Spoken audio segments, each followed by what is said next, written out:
अब आइए special report की हम शुरुआत करने जा रहे हैं और देखिए, पाकिस्तान के पूर्व प्रधानमंत्री जुल्फिकार अली भुट्टो ने 1971 में भारत से हार के बाद कहा था कि चाहे हम घास की रोटियां हमें खानी पड़े, लेकिन हम एटम बम बनाकर ही दम लेंगे।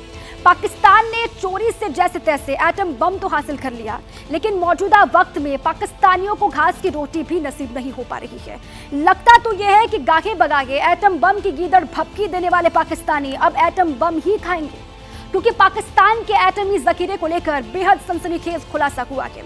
पाकिस्तान न्यूक्लियर वेपन्स 2023 नोटबुक में दावा किया गया है कि पाकिस्तान दुनिया में सबसे तेजी से एटमी जखीरा बढ़ा रहा है। 2 साल बाद पाकिस्तान के पास 200 से ज्यादा न्यूक्लियर वेपन हो जाएंगे। पाकिस्तान की एटमी ख्वाहिशों और एटमी जखीरे के हर ठिकाने का चौंकाने वाला खुलासा करती ये सुपर एक्सक्लूसिव रिपोर्ट देखिए।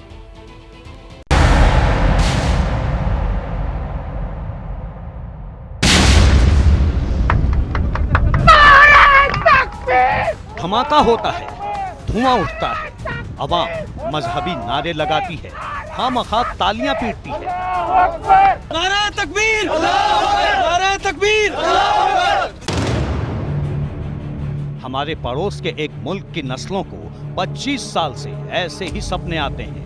नाम तो आप जानते ही हैं, फिर भी बता देते हैं, वो मुल्क है पाकिस्तान। एक बच्चा भी बताएगा कि पाकिस्तान अल्लाह ताला के फजल करम से एक न्यूक्लियर ताकत है और हिंदुस्तान हमारी तरफ मैली आंख से नहीं देख सकता। अल्लाह ताला के फजल करम से उनकी मैली आंख निकाल कर पांव तले रोंदने की पाकिस्तान के पास ताकत है। पाकिस्तान के हुक्मरान अवाम को बरगलाने के लिए एटम बम की गीदड़ भभकी देते हैं। पाकिस्तान जैसे न्यूक्लियर मुल्क के लिए ऊल फूल बक सकता है तो ये उसकी गलती है। पाकिस्तान के सियासतदान उठते ही बिना मुंह धोए हर वक्त एटम बम की गीदड़ भभकी देते हैं। ना मंदिरों में घंटियां बजेंगी, ना घास उगेगी, ना चिड़ियां चहकेंगी। आपने धमाका किया, हम धमाका करने जा रहे हैं। कुरान को दाएं हाथ में उठाओ और पाकिस्तान के कट्टरपंथी अपनी दुकान चलाने के लिए एटम बम की गीदड़ भभकी देते हैं। कुरान को दाएं हाथ में उठाओ और एटम बम वाले बक्से को बाएं हाथ में उठाओ और पूरी काबीना भर के समीडर ले जाओ और जाकर कहो कि हम कुरान के तहफ़्फ़ुज़ के लिए आए हैं। सारी कायनात की नेमतें अगर तुम्हारे पांव में ना आ गई तो हमारा नाम बदल के रख देना।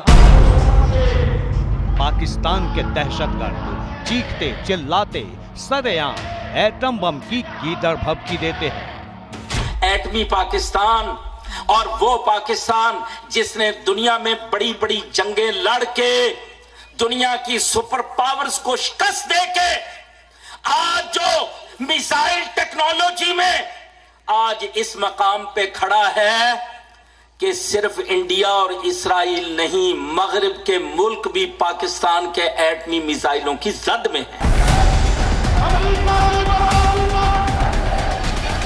पाकिस्तान की आवाम, पाकिस्तान का नौजवान, पाकिस्तान का बच्चा, पाकिस्तान का मौलाना, पाकिस्तान के हुक्मरान, सियासतदान और तो और पाकिस्तान की संविधान तक एटम बम की गीदड़ भभकी देती है।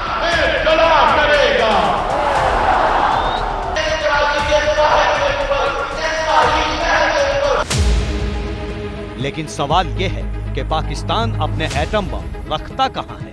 आज इसी का जवाब मिलेगा। 100% सटीक मिलेगा, पक्की लोकेशन मिलेगी। इसलिए टीवी पर नजरें गड़ा लीजिए, क्योंकि पहली बार पाकिस्तान के एटमी ठिकानों का पता चलेगा। पहली बार पाकिस्तान के एटमी जखीरे में कैमरा पहुंचेगा। पाकिस्तान ने कभी भी अपने एटमी जखीरे के बारे में सटीक जानकारी नहीं दी है, लेकिन पहली बार सबूतों के साथ पाकिस्तान के परमाणु पाप का पूरा बही खाता सामने आ चुका है, जिसके मुताबिक मौजूदा वक्त में पाकिस्तान के पास 170 परमाणु बम हैं। 2025 तक पाकिस्तान के पास 200 एटम बम हो जाएंगे। दुनिया के करीब 200 देशों में सिर्फ 9 देशों के पास ही परमाणु ताकत है, लेकिन इन सब देशों में सबसे तेजी से हमारे पड़ोस का आतंकी मुल्क एटम बम बना रहा है। लेकिन सवाल यह है कि पाकिस्तान ने अपने एटमी हथियारों को कहां रखा हुआ है? जवाब ऐसे समझिए। पहला, मसरूर एयरबेस कराची है, जहां मिराज की 3 स्क्वाड्रन मौजूद हैं। यही नहीं, मसरूर एयरबेस से पश्चिम की तरफ के इलाके में 5 किलोमीटर की दूरी पर परमाणु हथियारों को रखने का गोदाम भी मौजूद है। इसके अलावा मिन्हास कामरा एयरबेस और शहबाज एयरबेस में पाकिस्तान ने अपने परमाणु हथियारों को छिपा कर रखा हुआ है। जिन्ना के आतंकी मुल्क के परमाणु पाप का ये खुलासा न्यूक्लियर नोटबुक ने किया है। 11 सितंबर को bulletin of the atomic scientist में न्यूक्लियर नोटबुक कॉलम में पाकिस्तान के न्यूक्लियर जखीरे को लेकर कई और दावे किए गए हैं। वैसे न्यूक्लियर नोटबुक है क्या, ये भी जान लीजिए। Nuclear notebook federation of American scientist के न्यूक्लियर इंफॉर्मेशन प्रोजेक्ट्स के तहत लिखी जाती है।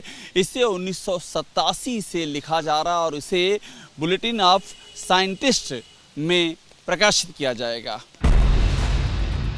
सवाल यह है कि पाकिस्तान एटमी हथियार बनाता कहां है? जवाब जानना चाहते हैं तो पाकिस्तान के परमाणु पाप के सबसे बड़े सेंटर में चलिए। खुशाब, पाकिस्तान। हमारी सरहद से करीब 250 किलोमीटर के फासले पर यह पाकिस्तान का खुशाब शहर है। झेलम नदी के किनारे बसा ये शहर ऐतिहासिक मायनों में भी खास है। लेकिन इसी शहर को जिन्ना के सियासी और वर्दी वाले वारिसों ने कैसे दुनिया की तबाही की साजिश का सेंटर बना दिया है, ये तस्वीरें तस्दीक कर रही हैं। आसमानी कैमरे में कैद ये तस्वीरें पड़ोस के आतंकी मुल्क की एटम बम की फैक्ट्री की हैं। यही वो जगह है जहां न्यूक्लियर एनर्जी की आड़ में पाकिस्तान तबाही का सामान तैयार करता है। खुशाब पाकिस्तान का पहला और सबसे बड़ी न्यूक्लियर फैसिलिटी है। चीन की मदद से पाकिस्तान ने इसे 1998 में तैयार किया था। लेकिन इसकी आड़ में पाकिस्तान कैसे परमाणु हथियारों की खेप तैयार करता है, इसका अंदाजा इसी से लगा सकते हैं कि इसे शहर से बेहद दूर अनजान से इलाके में बनाया गया है। खास बात यह है कि पाकिस्तान का सरगोधा एयरबेस इसके बिल्कुल करीब है। सैटेलाइट तस्वीरों के मुताबिक यहाँ पाकिस्तान के 4 रिएक्टर हैं, खुशाब 1, खुशाब 2, खुशाब 3 और खुशाब 4। इसके अलावा यहाँ एक हैवी वाटर फैसिलिटी भी बनाई गई है। अपने पाप पर पर्दा डालने के लिए इस पूरे कॉम्प्लेक्स की बेहद सीरियस पहरेदारी है। पाकिस्तान के वर्दी वाले दहशतगर्दों से लेकर चीन से मिले कबाड़ फाइटर जेट तक यहाँ तैनात रहते हैं।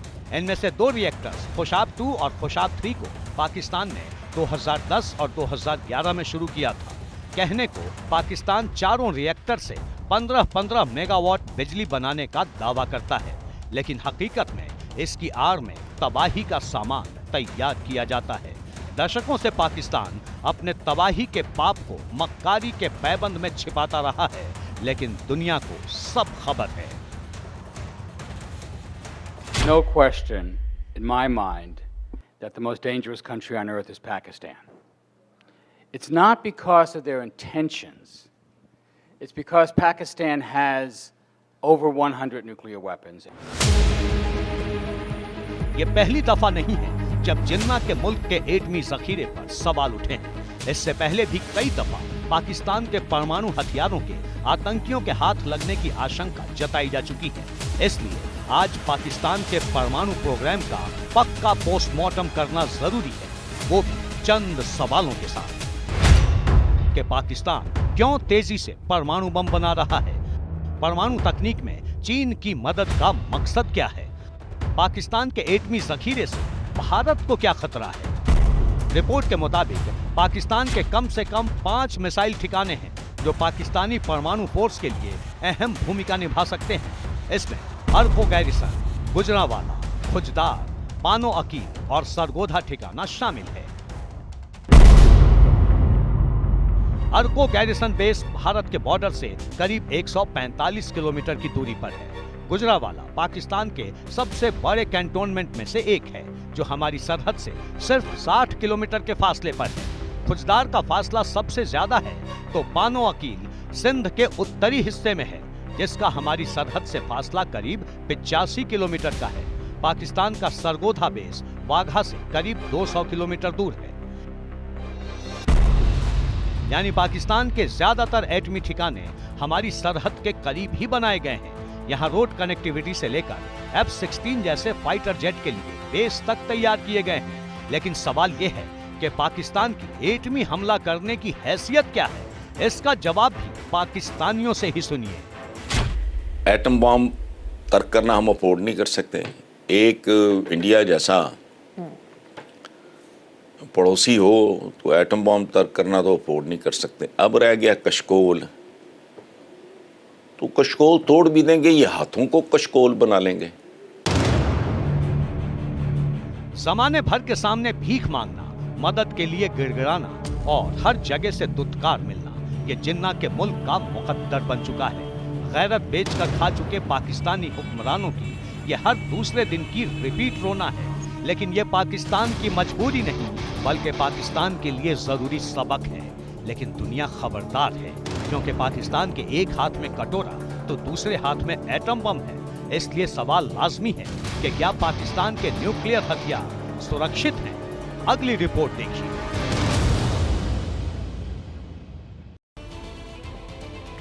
इसी साल 9 मई की तारीख थी। इमरान खान की गिरफ्तारी के विरोध में पाकिस्तानियों ने भयंकर बवाल मचाया था। फौजी अफसरों के घरों से लेकर हथियारों तक के ठिकानों में जबरदस्त तोड़फोड़ की गई थी। अगर किसी दिन भूख से बौखलाए पाकिस्तानी अपने ही एटमी ठिकानों में भी घुसपैठ कर देंगे तो क्या होगा? पाकिस्तान में कुछ भी हो सकता है और यही वजह है कि दुनिया का हर देश पाकिस्तान के परमाणु हथियारों की हिफाजत को लेकर सवाल उठाता रहा है। पाकिस्तान का एटमी जखीरा कैसे दुनिया के लिए खौफ की सबसे बड़ी वजह बन सकता है, जानना चाहते हैं तो आपको ये स्पेशल रिपोर्ट जरूर देखनी चाहिए।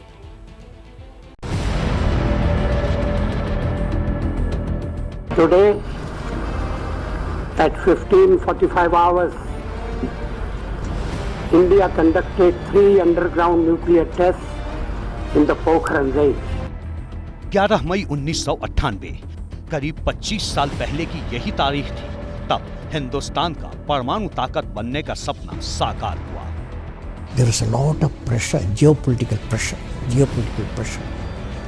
But you took a decision. India will go ahead with the test. अटल सरकार ने पूरे कार्यक्रम को इतना गुप्त रखा था कि लीक होने का चांस न के बराबर रह गया। राजस्थान के पोखरण में 3 एटमी धमाकों से दुनिया दंग रह गई। हुआ ये कि बॉर्डर पर कान लगाकर रखने वाले आतंकी मुल्क पाकिस्तान का हलक सूख गया। 98 में आकर इंडिया ने 11 मई को 3 टेस्ट किए और फिर 13 मई को 2 और टेस्ट कर दिए। पोखराज में कहीं एटमी बम धमाके कर दिए, पाकिस्तान में एक वार का माहौल हो गया। कि मेरी सियासी जिंदगी में जो हिंदुस्तान ने सबसे बड़ी गलती की वो एटमी धमाका किया। अगर हिंदुस्तान एटमी धमाके ना करता, 7 किए या 8 किए या जितने भी किए, तो शायद हम एटमी धमाकों की तरफ ना जाते। अगर ना करते टेस्ट तो वो हिंदुस्तान जाहिर है कि फिर वो ऐसे हालात पैदा होते कि हमें हमारे लिए मुश्किल हो जाती है।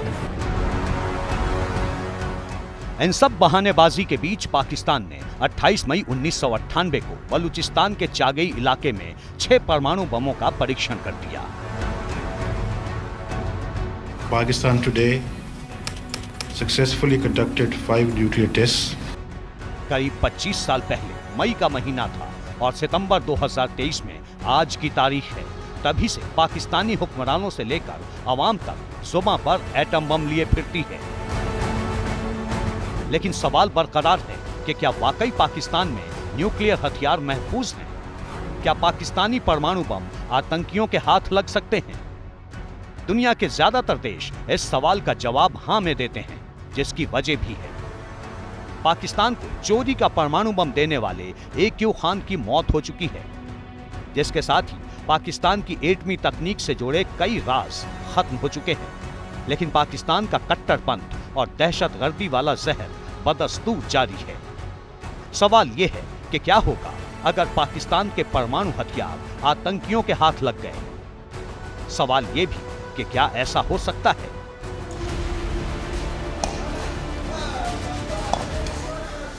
इस सवाल का जवाब हफ्ते भर पहले की ये तस्वीरें हैं, जब तहरीक तालिबान के आतंकियों ने पाकिस्तानी फौज को खदेड़कर पूरे ठिकाने पर कब्जा कर लिया था। इतना ही नहीं, आतंकी अफगानिस्तान के बॉर्डर से लगते खैबर पख्तूनख्वा प्रांत के चित्राल इलाके में दाखिल हुए और कई गांवों पर कब्जा कर लिया। टीटीपी आतंकियों के खौफ से मुनीर के वर्दी वाले मक्कार फरार हो गए। पड़ोस के बर्बाद मुल्क में ऐसा पहली बार नहीं हुआ है। 2011 में पाकिस्तान के मेहरान एयरबेस पर हमला हुआ था। 2012 में पाकिस्तान के कामरा बेस पर आतंकियों ने हमला किया। 2014 में PNS जुल्फिकार को आतंकियों ने निशाना बनाया। खास बात यह है कि ये सभी पाकिस्तान के वे ठिकाने हैं जहां जिन्ना के मुल्क के एटमी गोदाम हैं। इसीलिए आतंकी मुल्क के एटम बमों को लेकर दुनिया फिक्रमंद रहती है। लेकिन मक्कारी और झूठ के पैबंद में पाकिस्तान कैसे अपना पाप छिपाता है, खुद सुनिए। पाकिस्तान न्यूक्लियर रेगुलेटरी अथॉरिटी, उसके थ्रू हम आपके जितने भी फिजिकल प्रोटेक्शन और सेफ्टी एंड सिक्योरिटी के मैकेनिज्म है to address insider out and outsider in threats, हम उसको भी देखते हैं और वो हमारा सिविलियन न्यूक्लियर साइट को कवर करता है। उसके अलावा आपका फॉरेन ऑफिस में एक एक्टिव डिवीजन है जो आपके आर्म्स कंट्रोल, डिसआर्मामेंट जैसे मामलात को इंटरनेशनल डिप्लोमेटिक फ्रंट्स पे देखती है। तो ये सारे जो मामलात हैं, इन सारों को कोऑर्डिनेशन के साथ कम्प्रिहेंसिवली देखा जाता है। डींगे हाँकने का हुनर पाकिस्तानियों को जिन्ना से विरासत में मिला है। सच्चाई ये है कि पाकिस्तान एटमी हथियारों के मामले में दुनिया का सबसे खतरनाक मुल्क साबित हो चुका है। ये बात अमेरिकी राष्ट्रपति जो बाइडेन भी कह चुके हैं। पिछले साल अक्टूबर में जो बाइडेन ने कहा था, मुझे लगता है कि शायद पाकिस्तान दुनिया के सबसे खतरनाक देशों में से एक है। पाकिस्तान के पास बिना किसी निगरानी के परमाणु हथियार हैं। अमेरिका के प्रेसिडेंट ने जिन्ना के मुल्क का सच बताया था तो पाकिस्तानी बिलबिला उठे थे। लेकिन हकीकत यह है कि पाकिस्तान कैसे दुनिया में एटमी जिहाद का सेंटर बन चुका है, इसका कबूलनामा पाकिस्तान के लिए चोरी से एटम बम बनाने वाले AQ खान ने कर दिया था। 2004 में AQ खान ने पाकिस्तान के नेशनल टीवी पर कबूल किया था कि उन्होंने कई देशों को परमाणु तकनीक बेची। उन देशों में ईरान, लीबिया और नॉर्थ कोरिया शामिल थे। इस कबूलनामे के बाद से ही AQ खान को नजरबंद कर दिया गया था। दुनिया में पाकिस्तान अकेला एटमी मुल्क है जहां इस्लामाबाद के समानांतर आतंकियों की हुकूमत चलती है। पाकिस्तान की फौज खुद आतंकियों की सबसे बड़ी फैक्ट्री चलाती है और दूसरी तरफ जिन्ना के मुल्क का माई बाप चीन पाकिस्तान को एटमी हथियार बनाने में लगातार मदद करता रहा है। ये जो बम पाकिस्तान ने बनाया, इसका डिजाइन चाइना से आया था। जिन्ना के मुल्क की मक्कारी को जमाने के सामने लाने वाले ये पाकिस्तान के ही बड़े वैज्ञानिक परवेज उद्भोए हैं। वैसे ये बात किसी से छिपी भी नहीं कि पाकिस्तान की फौज, हुक्मरान और अवाम से लेकर मौलाना तक एटम बम की ही बातें करते हैं। ईमान बहुत अच्छी चीज़ है और ईमान पे ही पाकिस्तान कायम है। लेकिन अगर सिर्फ ईमान से ही काम चलता है तो फिर ये बताएं हमने एटम बम क्यों बनाए, मिसाइल क्यों बनाए? हम तब भी ये कह देते भाई ईमान है, बस ठीक है। ज़ाहिर अपनी हिफाजत, तो अल्लाह ताला ने भी कहा ना कि अपनी हिफाजत ज़रूर करो। आयतुल हम कभी मौका आया, ऐसा मौका बना तो बताएंगे उनको। ठीक है। पहले जो 4 दफ़ा मौका बना था उसमें आपको पता है कितनी दफ़ा हमने उन्हें बता सके या वो हमें बता सके? 4 दफ़ा जंग हुई है उनके साथ। आपको पता है कितनी दफ़ा हम जीते हैं? लेकिन उनको शर्मिंदगी हुई है। अफगानिस्तान के पास कोई जदीद हथियार थी और कलमे का ताकत था। तालिबान ने अमेरिकी सुपर पावर को जो आज भी हम लोग मानते हैं, ठीक है, ये बेगैरत हुक्मरान आज भी मानते। पड़ोस के मुल्क के कट्टरपंथियों को एटम बम वो दवा लगती है जिससे जिन्ना के मुल्क का हर मर्ज ठीक हो सकता है। इसकी वजह भी है। दुनिया में 57 इस्लामिक देश हैं, लेकिन एटम बम सिर्फ पाकिस्तान के पास ही है। इसीलिए पाकिस्तानी खुद को सऊदी के शेखों से भी बड़ा मानने के मुगालते में रहते हैं। अभी चैलेंज करता हूँ, मैं अभी चैलेंज करता हूँ, कोई भी गैर मुस्लिम लेके आओ, हमारा दाढ़ी चिट्टा है वो जवान लेके आओ, हम उसको शिकस्त देंगे। हम उसको ऐसी लिकार मार के गैर मुस्लिम को, चाहे वो पाकिस्तानी हो, चाहे वो इंडियन हो, चाहे वो इसराइल हो, कोई भी, हम उसकी लिकार मार के उसको हम बताते हैं चलो तुम रिकार को फार करवा दो। हम हालांकि हमारा दाढ़ी चीट है, फिर भी हमारा अल्हम्दुलिल्लाह ला इलाहा इल्लल्लाह मोहम्मद रसूलुल्लाह इसके अंदर है।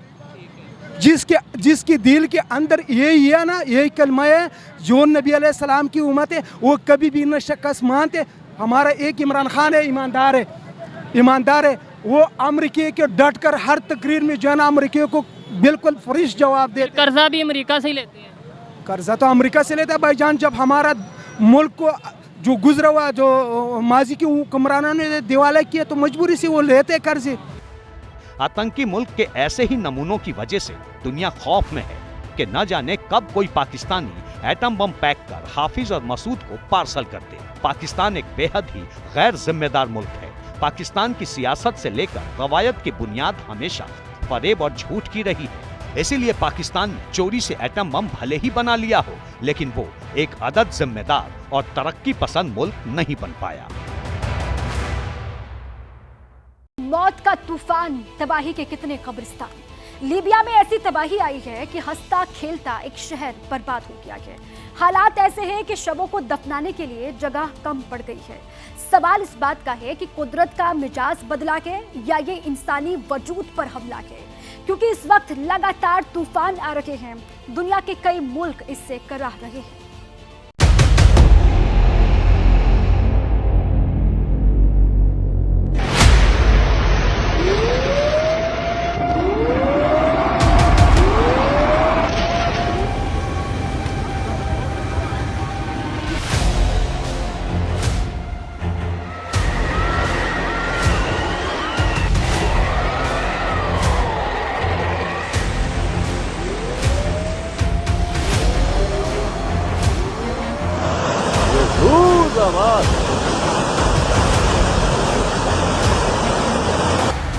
लीबिया में मौत का तूफान, एक शहर बन गया कब्रिस्तान।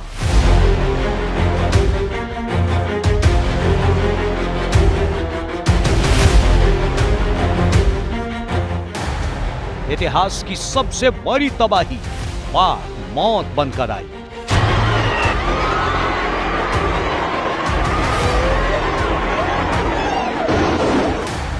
बाढ़ के बाद महामारी का डर, मलबे में तब्दील बहुमंजिला घर।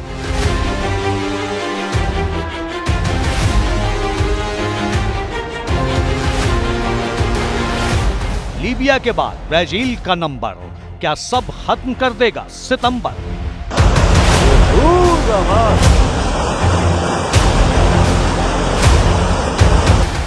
मौसम का मिजाज बदला या सोचा समझा हमला?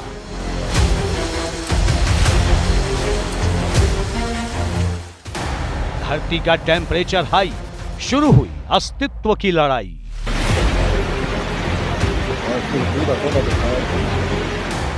क्यों आ रहे हैं तूफान, क्या खत्म हो जाएंगे इंसान?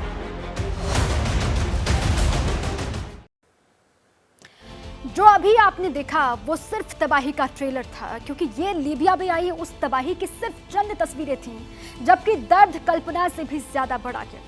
सोचिए, अस्पताल जब मुर्दा घर बन जाए, एक पूरा बसा बसाया शहर कब्रिस्तान हो जाए, वहां का मंजर क्या होगा? क्योंकि ये उस लीबिया की दास्तान है जिसने पहले गृह युद्ध झेला, अब कुदरत भी उसके विरुद्ध हो गई है।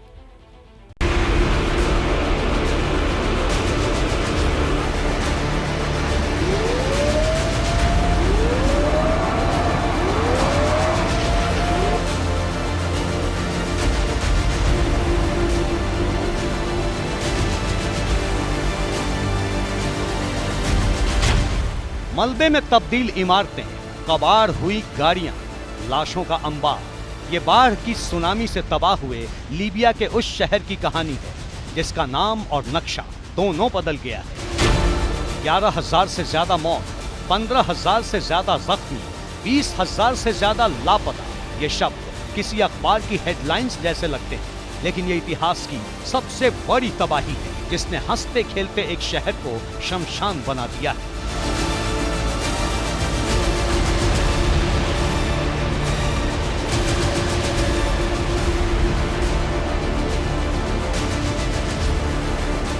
डेरना शहर का 50% हिस्सा सैलाब में बह चुका है। बिजली और संचार के साधन तहस नहस हो चुके हैं।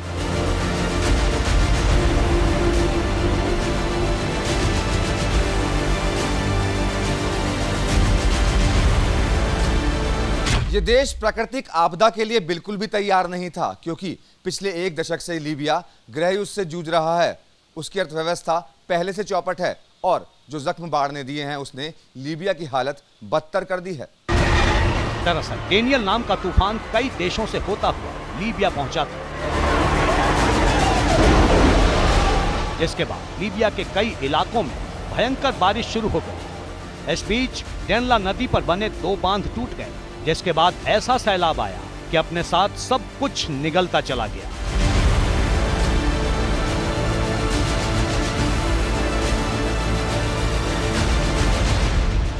लोगों को संभलने तक का वक्त नहीं मिला।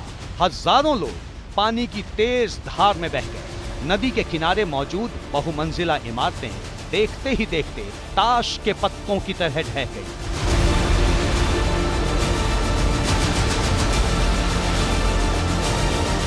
जिनका अब मलबा बचा है, उधर पेड़, पौधे, सड़कें और बिजली के खंभे तक अपना निशान खो चुके हैं।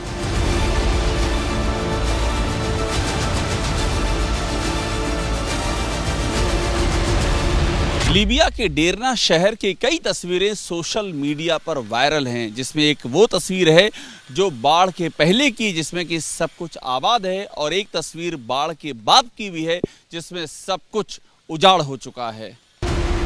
लीबिया में आई बाढ़ के बाद हालात ऐसे हैं कि अस्पताल मुर्दा घर में तब्दील हो गए हैं। दफनाने के लिए जगह कम पड़ गई है, इसलिए सामूहिक कब्रों में दफनाया जा रहा है।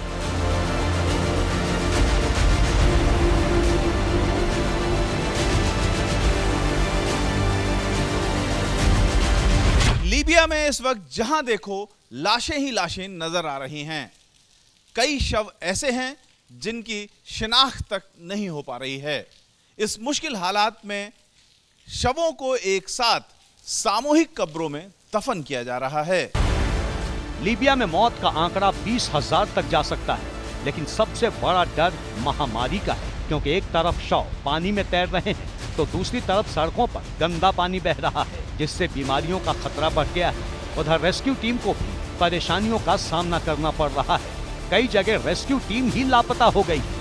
लीबिया की सरकार ने मदद के लिए 2.5 लाख लीबियन दिनार का मुआवजा देने की बात कही है, जो मदद से ज्यादा मजाक लगती है।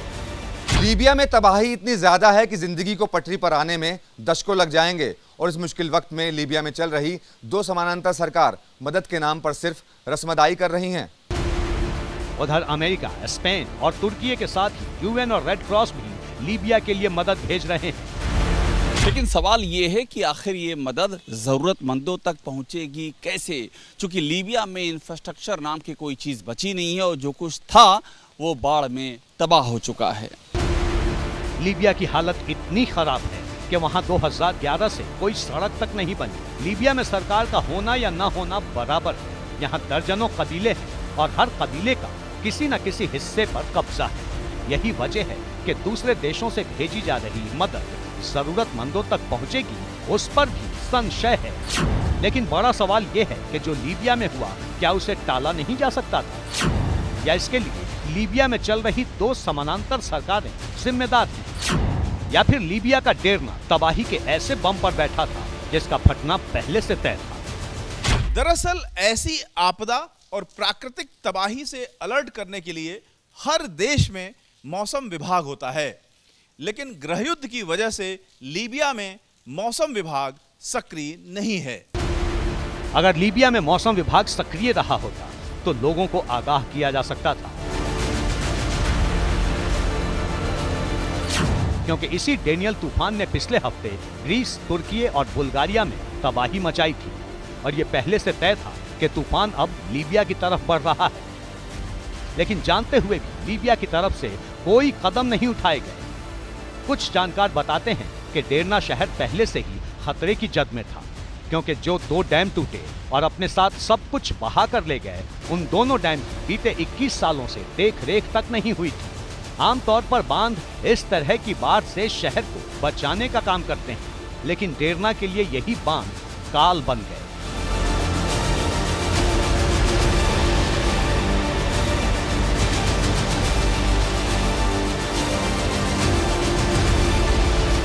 अब सवाल यह है कि ये तूफान क्यों आ रहे हैं, तो एक लाइन में जवाब है बढ़ता तापमान। दरअसल धरती का तापमान तेजी से बढ़ रहा है। इस साल यूरोप में गर्मी के सारे रिकॉर्ड टूट गए। इटली में तापमान 40 डिग्री पार पहुंच गया।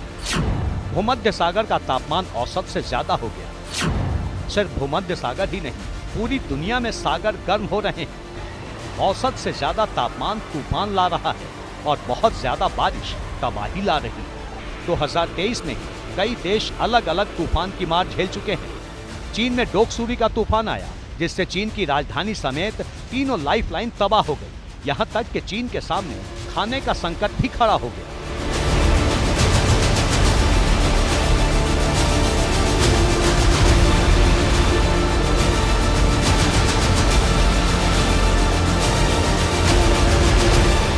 अंश नाम के तूफान ने दुनिया के सबसे खूबसूरत देशों में शामिल नॉर्वे की भी हस्ती बिगाड़ दी।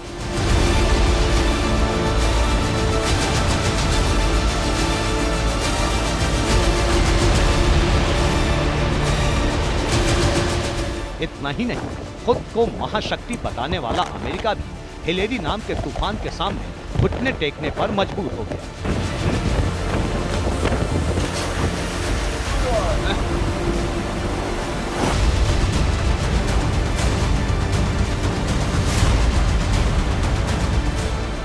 लेकिन जो तबाही डेनियल ने लीबिया के डेरना शहर में मचाई है, उसे देखकर तूफान के नाम से भी डर लगने लगा है, क्योंकि तूफान कितनी तबाही ला सकता है, ये उसका सिर्फ ट्रेलर भर है।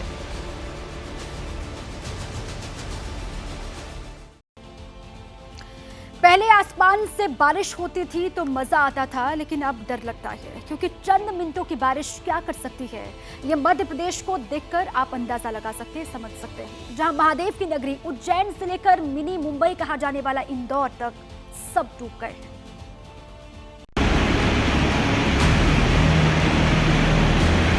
क्या तबाही का आखिरी अलार्म बज चुका है? क्योंकि पहले हिमाचल के कुल्लू और शिमला ने डराया, अब उत्तराखंड का रानीखेत भी डराने लगा है। जहां नदी नाले न सिर्फ उफान पर आ गए हैं, बल्कि सड़कों के बीच से बहकर इंसानी वजूद को चुनौती देने लगे हैं। उधर मध्य प्रदेश में लगातार हो रही बारिश ने हाहाकार मचा दिया है। मिनी मुंबई कहे जाने वाले इंदौर में एक ही दिन में 7 इंच पानी गिरा तो एक झटके में सड़कें तालाब बन गई। हालात ऐसे हैं कि एसडीआरएफ की टीम को रेस्क्यू ऑपरेशन चलाकर लोगों को सुरक्षित जगहों पर ले जाना पड़ रहा है।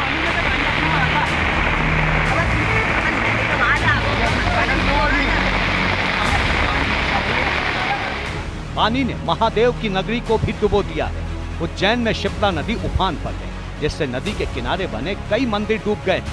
उज्जैन और इंदौर में लगातार हो रही बारिश की वजह से शिप्रा नदी उफान पर है। आप देखिए, जो शिप्रा नदी के घाट हैं, वो तमाम घाट यहाँ पर डूब चुके हैं और जो शिप्रा नदी के आसपास जो मंदिर है वो भी डूब चुके हैं। यहाँ पर लगातार जल स्तर बढ़ता जा रहा है। शिप्रा नदी के आसपास जो यहाँ पर बड़ी संख्या में श्रद्धालु आते हैं। बैतूल के भीमपुर में 17 इंच से भी ज्यादा पानी गिरा है, तो भोपाल में बारिश ने 11 साल का रिकॉर्ड तोड़ दिया है। लेकिन ये सिर्फ शुरुआत है, क्योंकि मौसम विभाग ने अगले कई दिनों तक भारी बारिश की चेतावनी दी है, जिसे सुनकर सरकारों को पसीना आ रहा है।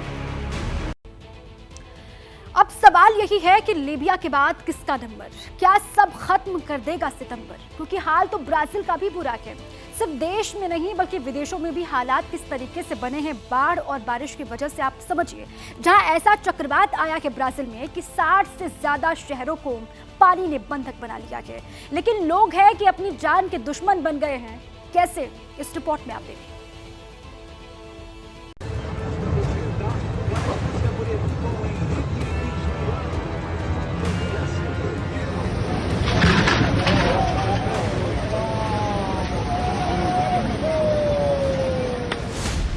लीबिया में बाढ़ मौत बनकर आई और अपने साथ सब कुछ बहा कर ले गई। लेकिन ब्राजील में चक्रवात अब भी सब कुछ तबाह करने पर आमादा है। ये खौफ से भर देने वाली तस्वीर ब्राजील के रियो ग्रांडे डो सुल राज्य की है, जिसकी तस्वीर को देखकर तरस आ रहा है, क्योंकि हर तरफ सिर्फ पानी ही पानी है। कार बह गई, पुल बह गए, सड़कें बह गई, लोग बह गए, इमारतें ढह गई।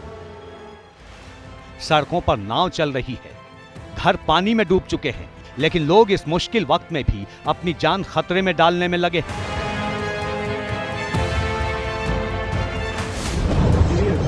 जरा इस तस्वीर को देखिए। बाढ़ का पानी पुल के ऊपर से बह रहा है, तभी एक कार पुल के ऊपर से गुजरती है। देखने भर से ही सांसें हलक में अटकने लगती हैं, क्योंकि अगले ही पल कुछ भी हो सकता है।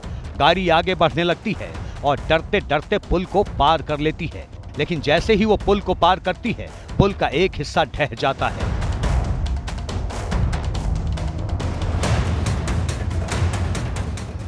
ये मंजर देख वहां खड़े लोगों की चीख निकल जाती है।